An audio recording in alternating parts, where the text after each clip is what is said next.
લાલો મૂવીની શરૂઆત થાય છે જૂનાગઢની નાની ગલીથી. અહીંયા છે લાલાનું ઘર. આ એ જ ગલી છે જ્યાં ખુશીનું એક્સિડન્ટ થાય છે. એ જ ગલીથી આપણે જશું શેઠ ફાર્મ સુધી.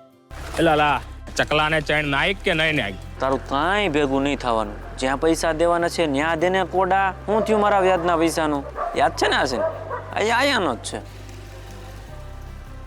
જો તમે જુનાગઢ આવો છો તો દીવાન ચોક ફરવાનું ભૂલતા નહીં, કારણ કે આ એ જ જગ્યા છે જ્યાં ભગવાન બસમાંથી ઉતરે છે ને લાલો એને આખું જુનાગઢ ફેરવે છે. હું પણ તમને આખું જુનાગઢ આજે જ બતાવવાનું છું. તો હાલો જઈએ. બોલો ક્યાં લઈ જાવ? પેલા દામોદર કુંડ લઈ લ્યો. આ રહ્યો તમારો દામો કુંડ. અહીંયા છે ને વરસાદમાં દર વર્ષે નવું જ પાણી ભરાય. દામોદર કુંડ આ જુનાગઢની એવી જગ્યા છે જ્યાં બ્રહ્મા, ઇન્દ્ર અને ઘણા દેવતાઓએ અહીંયા યજ્ઞો કર્યા છે. આ જગ્યા જેટલી જૂની છે એટલી જ પવિત્ર છે. કહેવાય છે કે જો મનુષ્યની અસ્થિઓ જો આ કુંડમાં પધરાવવામાં આવે તો તે જળ સ્વરૂપ ફરી જાય છે. અને અહીંયા પાછળ છે પ્રાચીન મોક્ષ પીપળો. કહેવાય છે જો આ પીપળા ઉપર પાણી રેડો તો ડાયરેક્ટ પિતૃ સુધી પહોંચી જાય છે.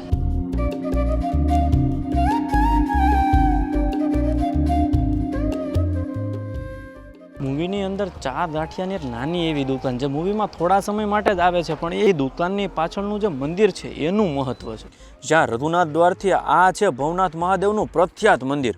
અહીંયા છે શિવલિંગ જે સ્વયંભૂ છે, જેનો ઇતિહાસ તો પુરાણોમાં પણ છે. જ્યારે શિવરાત્રિમાં ભવનાથ મંદિરે જતા પહેલા નાદા સાધુ આ પવિત્ર કુંડમાં શાહી સ્નાન કરે છે. અને માન્યતા તો એવી છે કે તે સમયે ભગવાન શિવ, નવનાથ અને 84 સિદ્ધ સાધુના રૂપમાં આવીને આ કુંડમાં સ્નાન કરે છે.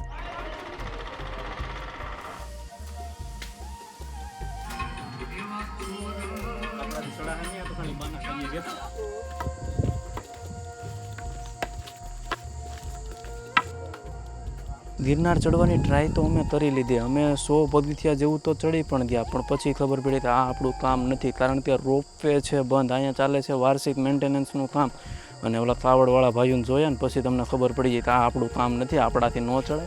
આપણાથી આપણો વજન નથી ચડતો ને 2 લોકોને ચડે છે. જો હું 2 વાર તો આમ તો ચડી આવ્યો, આ 3જી વાર હતું, પણ હવે એમ થયું કે નથી જવું, આવશું એક ચેલેન્જ વિડીયો કરવા.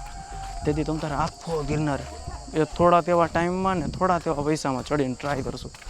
અત્યારે તો આગળ જઈએ, કારણ કે હજી તો લાલભાઈ બાકી છે. હાલો લાલભાઈ. હા ને ભગવાન રાસ લેતા ને આ મંદિર હજી હે. હમણાં તો હે ને આ બધું નવું બની ગયું. તમે જો થોડા વર્ષો પહેલાં આવ્યા હોત ને તો તમને બધું જૂનું બતાવે. ને આ છે નરસિંહ મહેતાના ભજન હરિ માટે, કૃષ્ણ માટે. તમને ખબર છે અહીંયા નરસિંહ મહેતા માટે 52 વાર ભગવાન કૃષ્ણએ અહીંયા કામ કર્યા છે. 52 વાર તમને નથી ખબર ને? જૂનાગઢની ટ્રીપ પ્લાન કરો ને બપોરનું વાળું એટલે વિહાર ભોજનાલય, દાળ ભાત શાક રોટલી ઘર જેવું.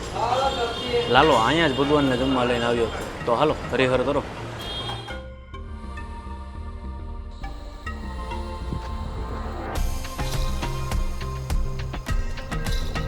તમને મારી ઉંમર શું લાગે? 24 કા 25? 29. સાચે? એલા લાગતું નહીં હો. તમારી ઉંમર શું? 25. તમે લાગતા નથી. લગ્ન થઈ ગયા, દીકરી છે મારે 5 વર્ષની. હા. શું નામ એનું? ખુશી. આ જગ્યા છે વોશિંગ્ટન ડેમ. જો તમે જુનાગઢની અંદર આવો છો તો ભવનાથ તળેટી પહેલા જ આનો સાઈડમાંથી રસ્તો જાય છે. જગ્યા બહુ સરસ છે ને જોવા જેવી જગ્યા પણ છે.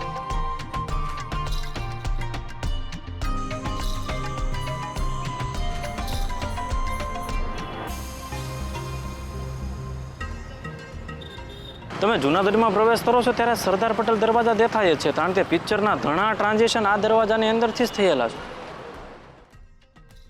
જ્યારે તમે જુનાગઢ ટ્રેનથી આવો છો ત્યારે તમને પહેલા જ દેખાશે આ સરદાર પટેલ દરવાજા. 1500 વર્ષ જૂનો ઉપરકોટ કિલ્લો, જે જુનાગઢની એક એવી જગ્યા છે જે ટાઈમથી બહુ પાછળ લઈ જાય છે.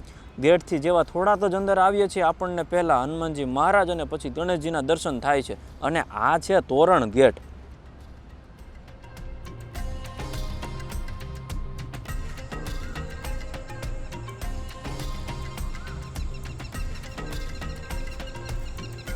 હા, મને ખબર છે કે તમે તો લાલો મૂવીના લોકેશન જોવા આવ્યા છો, પણ આ કિલ્લાની થોડીક ઝલક તો આ ફિલ્મમાં પણ છે. જેમ કે આ ઉપરકોટનું નામ, અડી તડી વાવ, નવગણ કૂવો, માણે તોપ અને ઘણું બધું. જેમ કે આ સિંહ અને મૂવીનો એક સીન જ્યાં લાલો કહે છે બૂમ પાડો.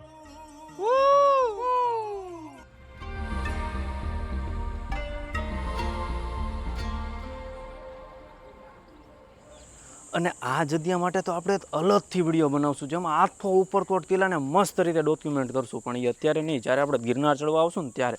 હવે આપણે જવાના છે નવી જગ્યાએ. આ છે ગાયત્રી શક્તિપીઠ મંદિર. અહીંયા ખાલી સીન 2 મિનિટ માટે જ આવે છે મૂવીની અંદર.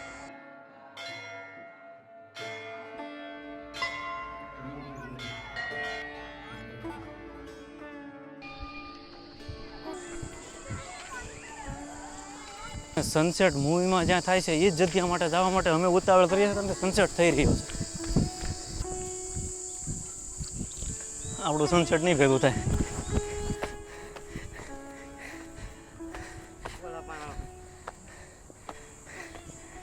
લાલો મૂવીમાં તમે આ સનસેટ સીન જોયું છે? નથી જોયું તો એકવાર ફરીવાર લાલો મૂવી જોઈ લો. આ જગ્યા છે ઉપરવાળા વાઘેશ્વરી માતાજીનું મંદિર. અને અહીંયા જ્યાં સનસેટ છે જોવાની કંઈક મજા જ અલગ છે. થાકી જશે ઉપર ચડવામાં, પણ મજા આવી. અને હવે આપણે સવારે જવાના છીએ આપણું મેઇન લોકેશન, એટલે કે ફાર્મ.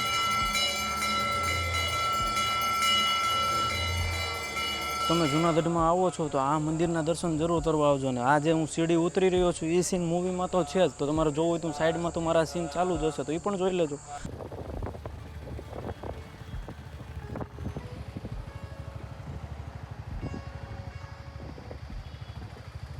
જુનાગઢની ટ્રીપ પ્લાન કરો છો તો આ જગ્યાએ રોકાવાનું ત્યારે ભૂલતા નહીં. આ જગ્યા છે શ્રી જય રણછોડરાય ગુજરાતી ધર્મશાળા. અહીંયા જ તમે લાલાને જ્યારે ભગવાનને મૂકવા આવે છે તે છેલ્લી આ જ જગ્યા હોય છે.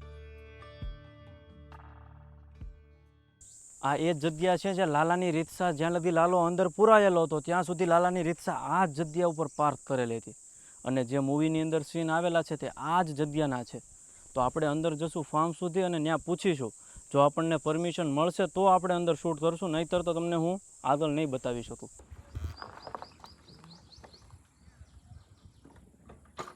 પરમિશન લેવા માટે આપણે ઘણી ટ્રાય કરી, ઘણા ફોન કરાવ્યા, ઘણી બધી વસ્તુ કરી. અમે ખુદ ફાર્મની અંદર જઈને જોઈ આવ્યા છીએ. ફાર્મ તો એ જ છે જેમ લાલો મૂવીની અંદર પ્રોપર રીતે જે વસ્તુ આવેલી છે એ બધી વસ્તુ ફાર્મ ઉપર છે.